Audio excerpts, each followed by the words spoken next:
láwọn ò gbowó, wọ́n láwọn ò gbowó, wọ́n láwọn ò gbowó. Ẹ wo Atiku, ẹ wo Atiku Abubakar, ẹ wo ó mà ti ń ṣòjòjò, ó ti ń ṣòjòjò. Wọ́n ń gbé Atiku Abubakar lọ sí ilé ìwòsàn. Ẹ wo àwọn tẹ́ ẹ ní ká dìbò fún ní Nàìjíríà. Wọ́n láwọn ò gbowó, wọ́n láwọn ò gbowó. Àwọn ọmọ Ọ̀ṣun mà ti fárígá o, wọ́n láwọn ò gbowó. 10,000 owó wọgbó, owó wọgbó o, owó wọgbó. 10,000 owó tẹ̀ há 10,000 kò mà ṣiṣẹ́ ní Ọ̀ṣun o. Ṣùgbọ́n àwọn ọmọ Ọ̀ṣun wọ́n dìbò fún Adeleke, kì í ṣe PDP ni wọ́n dìbò fún. Àṣírí mà ti tú o. Arákùnrin kan tí wọ́n ń pè ní Kazeem Oyewole aka Àṣírí, òun ni chairman ẹgbẹ́ NURTW ní Ọ̀ṣun state. Ọwọ́ ti tẹ̀ o, ẹ máa bá mi ká lọ, ẹ gbọ́rọ̀ ẹ dẹ̀ gbọ́ wìrìwìrì. Kí n tó máa tẹ̀síwájú fídíò mi yìí, ẹ bá mi gbé àwòrán tí mo fẹ́ kẹ́ ẹ wo àwòrán yìí. Àwòrán tó ń gbé sí tẹ́ ẹ ń wò yìí, mo fi ń dá yín lójú wípé Nàìjíríà ni mo rí tí wọ́n ti ń celebrate criminal terrorist. Arákùnrin tẹ́ ẹ ń wò ní ojú amóhùnmáwòrán yìí, Zamfara ni o, wọ́n ti fi joyè, tó dẹ̀ jẹ́ wípé àgbà terrorist ni, àgbà bandit Boko Haram òun ni wọ́n tún wá fi joyè ní Zamfara. Àwọn ẹni yìí ló wà nídìí gbogbo àwọn àtáàkì tó ń ṣẹlẹ̀ táìmù tírèènì yẹn, àwọn ẹni yìí ló wà ń bẹ̀. Kuje prison tí wọ́n lọ àtáàkì, àwọn pípù yìí àwọn náà ni wọ́n wà ń di ọ̀rọ̀ yìí. Ṣùgbọ́n kàkà kí wọ́n apprehend wọn, kán fi wọ́n sínú ọgbà ẹ̀wọ̀n for life, ó yẹ kán fún wọn. Wọ́n tún celebrate wọn. Chief Sunday Igboho ọmọ Adéyẹmọ tẹ́ ẹ̀ ń pè ní terrorist, ẹ jọ̀ọ́ ẹ jáde síta ẹ̀yin ìjọba Nàìjíríà, ẹ wá sọ nǹkan ẹyọ kan tí Sunday Igboho ṣe tẹ́ ẹ fi néèmù Sunday Igboho ní terrorist. Ẹ bẹ̀rù Ọlọ́run o, ẹ bẹ̀rù Ọlọ́run. Nàìjíríà yìí ó ṣe jẹ́ wípé àárò tọ́lẹ̀ ẹ̀ ní sọ. Sunday Igboho lẹ wá sọ wípé ẹ wá sọ di wanted, ẹ declare wanted láìṣẹ̀ láìrò. Ṣùgbọ́n àwọn tẹ́ ẹ celebrate tó jẹ́ Boko Haram, tó jẹ́ terrorist, ẹ tún fi wọ́n joyè nínú ìlú. Ẹ jẹ́ ìfìyẹ́lẹ̀ bẹ́ẹ̀ yẹn àwògedengbe. Akí bàbá wa Adeleke wípé wọ́n kú oríire, congratulations fún ogun àjàbọ́ tí wọ́n jà. Bó tilẹ̀ jẹ́ wípé inú àwọn ọmọ Ọ̀ṣun state inú wọn dùn gidigidi wípé Adeleke òun ló gbégbá orókè. Adeleke ló kàn o, kì í ṣe àwọn ló kàn. A dúpẹ́ lọ́wọ́ gbogbo ẹ̀yin ọmọ Ọ̀ṣun state. Arákùnrin Adeleke yìí ó ti ṣakíkanjú, ó ti gbìyànjú. Ṣùgbọ́n ní 2018 wọ́n fi ọwọ́ ọlá wọ́n fi gbà lójú. Ṣùgbọ́n lọ́wọ́ yìí Ọlọ́run jù wọ́n lọ. Nítorí pé gbogbo èròǹgbà àwọn APC pàbó ló já sí. Kò sí ọgbọ́n tí àwọn APC ò dá láti ṣe èrú. Kò sí ọgbọ́n tí wọn ò dá nítorí pé oríṣiríṣi fídíò ló ń jáde tí àwọn èèyàn tí wọ́n fi ẹ̀sùn bàǹtàbàǹtà tí wọ́n fi ń kan àwọn aspirant, àwọn oríṣiríṣi àwọn èèyàn, ọgbọ́n tí àwọn APC ń dá láti rig election. Arákùnrin tí wọ́n ń pè ní Àṣírí tó jẹ́ pé òun ni chairman àwọn NURTW ní Ọ̀ṣun state, ọwọ́ àwọn agbófinró ọwọ́ wọn ti tẹ̀ ẹ́, tó jẹ́ wípé wọ́n sì ń ṣe investigation lọ́wọ́lọ́wọ́. Ṣùgbọ́n a mọ̀ wípé ó ṣeéṣe kí wọ́n fi arákùnrin sílẹ̀ nítorí pé ọwọ́ agbára lè wà látòkè. Àwọn ọmọ Ọ̀ṣun state wọ́n yọwọ́ APC láwo nítorí pé ìgbéraga APC ti pọ̀ jù.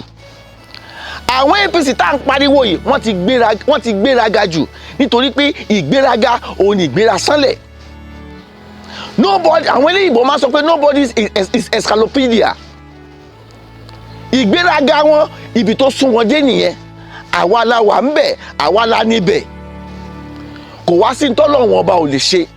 Àwọn èèyàn jẹ́ kó yé wọn wípé PVC is the power, not the money. PVC táwọn èèyàn ní òun ló dojú ìjọba APC bolẹ̀ ní Ọ̀ṣun state.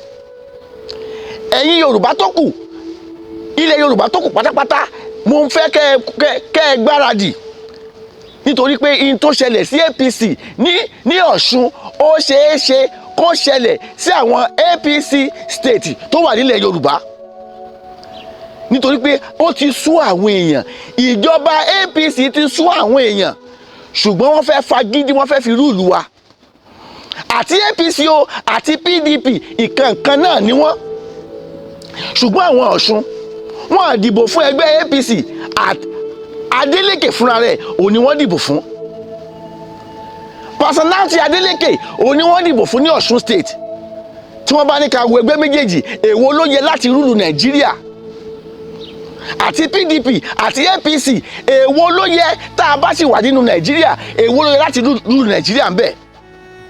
Kò sí nǹkan tó dájú wípé kí Yorùbá dá dúró lọ. Tá a bá dá dúró, àǹfààní tó pọ̀ wà ń bẹ̀. Òun ni Adeleke máa ṣe rí ìlú Ọ̀ṣun state ṣe bó ṣe fẹ́. Òun ni Adeleke máa ṣe ní tó fẹ́ sí Ọ̀ṣun state. Tínú gbogbo ọmọ Yorùbá lọ́dún Ọ̀ṣun state inú wọn máa dùn, tó dílé tẹlẹ́mù lọ́ṣun state ó máa ní ìgbáyé gbádùn gẹ́gẹ́ bí ọmọ ìlú. Ṣùgbọ́n níwọ̀n ìgbà tí àwọn Fúlàní bá sì ń gbé nínú Ọ̀ṣun state, tí wọ́n sì ń gbé ń bẹ̀, tí constitution wa sọ fún wa wípé o ò lè lé Fúlàní Haúsá kúrò nínú ìlú ẹ nítorí pé ọmọ Nàìjíríà ni wọ́n. Constitution ló so wá pọ̀. Kí tó sì lè so wá ká ni wípé kí Yorùbá kó kúrò nínú Nàìjíríà. Tí Yorùbá bá kúrò nínú Nàìjíríà, àwọn Fúlàní máa gbé báàgì wọn, àwọn Haúsá wọn máa lọ sílùú wọn. Adeleke á lè ṣèlú bó bá ṣe fẹ́. Ọwọ́ agbára látòkè kò ní mú Adeleke lọ́wọ́ mú, nítorí pé ọwọ́ agbára ń gbà míì látòkè ó máa ń jẹ́ kí gọ́fúnà míì má lè mọ ohun tó fẹ́ ṣe. Ọwọ́ agbára àwọn godfather ó máa ń mú gọ́fúnà míì lọ́wọ́ lẹ̀ láti ṣe ohun tó fẹ́ ṣe. Gbogbo wa la mọ̀ wípé APC ní godfather. Kò sẹ́ni tó máa lóhùn ọ̀mọ̀ pé APC ní godfather tí wọ́n ń jábọ̀ fún. Ọ̀pọ̀lọpọ̀ gómìnà APC ló fẹ́ ṣe dáadáa sílùú, ṣùgbọ́n ọwọ́ ẹ̀ méjèèjì wọ́n ti dì í mú. Ẹ má blame gómìnà aspirant ní APC àti gómìnà aspirant àti godfather wọn, gbogbo wọn lẹ máa blame, nítorí pé tó lórí bá ti fẹ́ẹ̀lì, gbogbo àwọn tó wà lábẹ́ ẹ̀ náà ti fẹ́ẹ̀lì ni. Àwa kí Adeleke wípé ó kú iṣẹ́ takuntakun, ó kú fọmọ ènìyàn ṣe, ó gbìyànjú, Ọlọ́run ọba sì dúró tì. Ẹ wo fámílì àwọn Adeleke, ẹ wo bàbá Davido fúnra rẹ̀, mo kàn sára sí Davido, mo kàn sára sí bàbá Davido wípé ẹbí gidi ni wọ́n dúró ti ẹbí tí ń dúró tì yàn nígbà ṣòro ni. Nítorí pé Adeleke tó wọlé fún gọ́fúnà Ọ̀ṣun state nísìnyí, àwọn ẹbí ẹ̀ dúró tì 2018 tí àwọn APC tí wọ́n rẹ́ Adeleke jẹ, àwọn Davido wà ń bẹ̀. Ṣùgbọ́n ọdún tá a wà yìí, ẹ wá wo tọ́lọ́run ṣe nínú ayé ẹbí wọn. Gbogbo wọn pátápátá ló dúró ti ló dúró ti Adeleke gọ́fúnà yìí, wọ́n dúró tì to the last minute. Irúfẹ́ báyìí tó bá wà nínú Nàìjíríà, kí la fẹ́ sọ pé a fẹ́ kúrò nínú Nàìjíríà sí? Irúfẹ́ báyìí kò sí nínú ẹ̀yà mẹ́tẹ̀ẹ̀ta tó wà nínú Nàìjíríà. Haúsá ni, Yíbò ni àti Yorùbá. Ṣé irúfẹ́ báyìí wà láàrin wa? A bẹ̀rẹ̀ sí ń jẹra wa lẹ́sẹ̀. Tí ọ̀dàlẹ̀ bá wà nínú ẹbí àwọn Adeleke ni, in tí wọ́n achieve lánàá wọn ní achieve ẹ̀. Mo ń fàsìkò yìí kan sára sí fámílì Adeleke wípé wọ́n kù fọmọ ènìyàn ṣe, ṣùgbọ́n iṣẹ́ kù fún yín láti ṣe. Báwo ló ṣe fẹ́ kọ́ọ̀bù àwọn Fúlàní Haúsá kidnapper tó wà ní Ọ̀ṣun state, tí wọ́n ti surround gbogbo Ọ̀ṣun state pátápátá? Nítorí pé a mọ̀ yìí pé àwọn Fúlàní Haúsá kidnapper yìí wọ́n ti wà káàkiri ilẹ̀ gbogbo Yorùbá. Wọ́n lè ṣetán àti bàjọba Adeleke jẹ́. Wọ́n ṣetán àti bà ìjọba Adeleke jẹ́. The first thing tí Adeleke gbọ́dọ̀ ṣe ni kó make sure pé security tó dájú ó wà ní Ọ̀ṣun state. That is the first thing. Nítorí pé àwọn Fúlàní kidnapper yìí wọ́n sì wà ní Ọ̀ṣun state báyìí, iṣẹ́ wà fún láti ṣe. Nítorí pé bá a ṣe ń bọ Fúlàní Haúsá kidnapper tá à ń bọ̀ wọ́n lọ́wọ́ ni wọ́n ń wò ká. Tí Adeleke bá fẹ́ ṣe àṣeyọrí ní Ọ̀ṣun state, security ni number one. Àti ìgbáyégbádùn báwọn ọmọ Ọ̀ṣun state wọ́n ṣe máa rí jẹ, wọ́n ṣe máa rí mu ní ayọ̀ àti àlàáfíà tí ẹ̀mí wọ́n sì máa wà secure. Òun ni alákọ̀ọ́kọ́ tó gbọ́dọ̀ gbúgbọ́. Ẹ kú múra o, nítorí pé ihun tó ṣẹlẹ̀ lọ́ṣun ó ṣeé ṣe kó ṣẹlẹ̀ lọ́dọ̀ yín náà, nítorí pé àwọn èèyàn ní dìbò fún ẹgbẹ́. Wọn àjẹ́ ní ṣe tán àti gbowó lọ́wọ́ yín dìbò. Èyí tó bá sì gbowó lọ́wọ́ yín dìbò, ó gbà o kò ní dìbò fún yín, nítorí pé ojú àwọn èèyàn ti là. Ẹ ti sún àwọn èèyàn kan gírí. Ìgbéraga yín òun ló fẹ́ pa yín.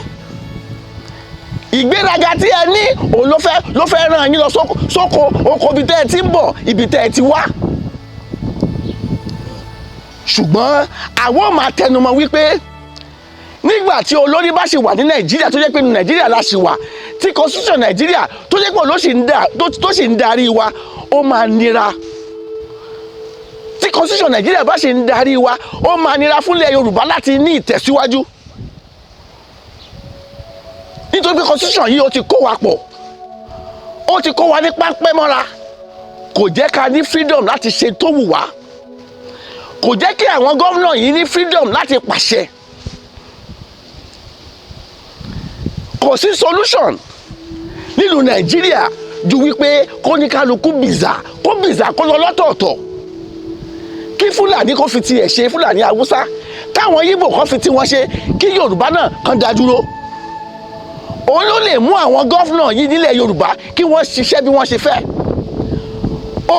Ogun godfatherism ó máa lọ sókun gbàgbé. Àwọn gọ́fúnà yìí máa ní free hand láti ṣe iṣẹ́ tó bá wù wọ́n nínú ìlú. Kò ní sí wípé wọ́n mú return lọ síbì kan. Kò ní sí wípé wọ́n ń bẹ̀rù ẹnìkan láti ṣe tó bá wù wọ́n fún aráàlú. Tá a bá sì wà nínú Nàìjíríà, ó máa nira fáwọn governors ilẹ̀ Yorùbá láti ṣe tó wù wọ́n. La ṣe ń pariwo wípé ó bẹ́tà ká fìmọ̀ ṣọ̀kan. Tá a bá fìmọ̀ ṣọ̀kan, ká jókòó referendum, ká béèrè referendum lọ́wọ́ Nàìjíríà wípé kì í ṣe dandan kí wọ́n sun ẹran mọ́kàn pa. Dandan kọ́ ni pé kán sun ẹran mẹ́ran kíkan kankan pa. A ní àǹfààní, a ní ẹ̀tọ́ láti béèrè ìta ń béèrè lọ́wọ́ Nàìjíríà kí wọ́n fún wa láàyè referendum. Àìmọye ìgbésẹ̀ tá ti gbé lọ sí Amẹ́ríkà, àìmọye ìgbésẹ̀ tá ti gbé lọ sí UK Parliament lórí wípé kán tiẹ̀ fún wa ní ààyè ọjọ́ kan láti béèrè ẹ̀tọ́ wa nínú Nàìjíríà, kán fún wa ní referendum. Kán wò bóyá ó tẹ́ ọmọ Yorùbá lọ́rùn láti wà nínú Nàìjíríà àbí ó tẹ́ wa lọ́rùn. Nítorí pé a ní freedom, even freedom of speech gan wàhálà ni, freedom of movement wàhálà ni nílùú Nàìjíríà. À ń bẹ̀ yín ni gbogbo ẹ̀yin ọmọ Yorùbá, inú wa dùn wípé ẹ jẹ́ kó yé wọn wípé gbogbo ìgbà kọ́ ni owó lè ṣe nǹkan o. Nítorí pé ẹ ti mọ̀ pé bí ń pa ọmọ Nàìjíríà, bí ń pa ọmọ Yorùbá, ẹ ti believe pé owó lẹ lè fi tàn wọ́n. Ṣùgbọ́n wọ́n jẹ́ kó yé yín pé ìbò Ọ̀ṣun state ló jẹ́ kó yé wọn wípé owó kọ́ ló lè ṣe é. Ìgbà míì tẹ́ ẹ bá sún àwọn ọmọ Yorùbá débì kan, wọ́n máa ń yíjú padà wípé àwọn ò ní ṣèfẹ́tẹ̀ ìfẹ́ yín. Mo fẹ́ kí gbogbo àwọn olórí, mo fẹ́ kẹ́ ẹ ṣàtúnṣe. Ẹ̀yin olórí ilẹ̀ Yorùbá tẹ́ jẹ́ politician, ẹ ṣe àtúnṣe. Orúkọ ọ̀pọ̀lọpọ̀ nínú yín ti bàjẹ́, ṣùgbọ́n àwọn tó ń tẹ̀lé yín lẹ́yìn wọn ò ní sòótọ́ fún yín. Ẹ wo ohun tó ṣẹlẹ̀ sí Arẹ́gbẹ́ṣọlá ní Amẹ́ríkà, bóyá London ló ti ṣẹlẹ̀ ní o, bóyá Amẹ́ríkà ní o, mo ṣáà mọ̀ pé òkè òkun ni. Tí ará Amẹ́ríkà kan tó lọ bá, tó bẹ̀rẹ̀ sí í ṣe fídíò ẹ̀. Arákùnrin tó ṣe fídíò yìí kò tọ̀nà lóòótọ́. In tó ṣe ń jọ́nà kò tọ̀nà, kò yẹ kó ṣe bẹ́ẹ̀. Wọ́n ní tá a bá rò tọ́ ńlẹ̀ ẹ̀jẹ̀ á wí. ṣùgbọ́n for the fact parákùnrin tiẹ̀ kọ́kọ́ rí Arẹ́gbẹ́ṣọlá inú ń bi pé ẹ̀yin tẹ́ ẹ bá ilẹ̀ Yorùbá débi tó dèrè wípé àsìkò yìí òun ní opportunity láti ẹ̀ ti sọ̀rọ̀ sí ẹ, òun ní opportunity láti jẹ́ kó yé yín wípé ìtẹ́ ẹ̀ ṣe ilẹ̀ Yorùbá kò bójú mu, ṣùgbọ́n fídíò tó lọ ṣe òun ló ba gbogbo ẹ̀ jẹ́. Tó bá tiẹ̀ lọ confront ẹ̀ tí ò ṣe fídíò tó bá bàbá ẹ̀ sọ òtítọ́ ọ̀rọ̀ wípé ilé ayé yìí asán ni, gbogbo tá a bá kó jọ asán ni gbogbo ẹ̀, kò sí ní tá a mú wáyé, kò sí ní tá a mú lọ. Tó bá wọn sòótọ́ ọ̀rọ̀ ó ṣeé ṣe káwọn arákùnrin kan yí padà, ṣùgbọ́n bó ṣe ń ṣe fídíò ẹ̀ ó dàbí ẹ pé ó ń búlì ẹ̀ ni, kò tọ̀nà lóòótọ́. Ṣùgbọ́n arákùnrin yìí ara ẹ̀ bù máa sọ wípé àwọn jẹgúdújẹrá Nàìjíríà lélẹ́yìí, òun ló ṣe lọ bá a. In tó ṣe lóòótọ́ ó kù díẹ̀ káàtó, ṣùgbọ́n èyí máa jẹ́ bí example fẹ́yìn olóṣèlú tẹ́ wà nílẹ̀ Yorùbá tẹ́ máa wá sílùú òyìnbó, kẹ́ ẹ̀ mọ̀ wípé ó ṣeé ṣe kílù ẹ̀ ṣẹlẹ̀ sí yín kọ́ máa bẹ̀lù àtẹ́lù yín. Mo ṣe ní pé kẹ́ ẹ ṣe rere, ẹ ṣe rere nítorí pé ara ń kan àwọn ènìyàn. Àwọn tó wà ní diaspora wọ́n rí in tí wọ́n rí, àwọn tó wà ní Nàìjíríà nílẹ̀ Yorùbá wọ́n rí, nítorí pé ọ̀pọ̀lọpọ̀ mo máa ń tẹnu mọ́, ọ̀pọ̀lọpọ̀ ló lajúlẹ̀ báyìí tí ò fi ríran nílẹ̀ Yorùbá. Ṣùgbọ́n tí àwọn arákùnrin àwọn tó máa ń bẹ̀lù àtẹ́lù wọ́n fẹ́ dá wàhálà nílẹ̀ Yorùbá ni, wọ́n fẹ́ dógun lẹ̀ ni, tí kanu wọn bá ní àǹfààní wá sí ìlú òyìnbó tẹ̀yìn politician máa ń wá, tẹ̀ máa ń yan fandafanda, tẹ̀ máa wọ train, tẹ̀ máa wọnú bus, tí gbogbo ẹ̀ máa wà conducive. Tó náà bá ní àǹfààní àti wá, báwa ṣe ń ṣe yìí òun náà ṣe jù bẹ́ẹ̀ lọ. Ẹ̀yin tẹ́ ẹ sọ pé a fẹ́ dógun lẹ̀ Nàìjíríà, tẹ́ bá láǹfààní àti wá síbi tí àwọn tí tó ń pè ní ìlú òyìnbó yìí, ó ṣeé ṣe kẹ́yìn náà kẹ́ act jù wá lọ, kẹ́ react jù wá lọ. Ṣùgbọ́n kì í ṣe pé a fẹ́ dógun lẹ̀ Nàìjíríà kó lè bá a dání, nítorí pé bẹ́ẹ̀ bá wí wọn ò ní ṣe nǹkan kan fún yín. Tá a bá sọ wọn ò ní ṣe anything, ṣùgbọ́n wọ́n ṣe ń fi allegation kàn wọ́n yìí tí wọ́n ń kojú wọn yìí, ẹ̀rù díẹ̀díẹ̀ náà máa wà wípé ojú ti là, ayé ti lu jára. Èyìnbó ti jẹ́ kí ayé lu jára, ó ní ò jẹ́ káwọn olóṣèlú yìí ló jẹ́ ká máa ṣe dáadáa díẹ̀ tẹ̀ ń rí. Ṣùgbọ́n mo sì rọ̀ wá wípé ẹ̀yin ọmọ Yorùbá, mo fẹ́ ká pawọ́pọ̀, ká pẹnupọ̀ lórí ọ̀rọ̀ referendum yìí, lórí ọ̀rọ̀ Yorùbá nation yìí, wípé tá a bá gba Yorùbá nation, ìgbáyé gbádùn ọmọ Yorùbá òun ló jẹ wá lógún. Gbogbo àwọn sọ̀rọ̀sọ̀rọ̀ ìgbáyé gbádùn ilẹ̀ Yorùbá òun ló jẹ wá lódùn. A fẹ́ kán máa pa wá nípa àyà, a fẹ́ kán máa pa ọmọ Yorùbá nípa àyà báwọn Fúlàní àwọn kidnapper bọ́n ṣe ń pa wá. A máa tẹnumọ́ wípé Yorùbá nation òun la fẹ́. Yorùbá nation shall surely stand one day. Ó dàbọ̀, ó dìgbà kan náà.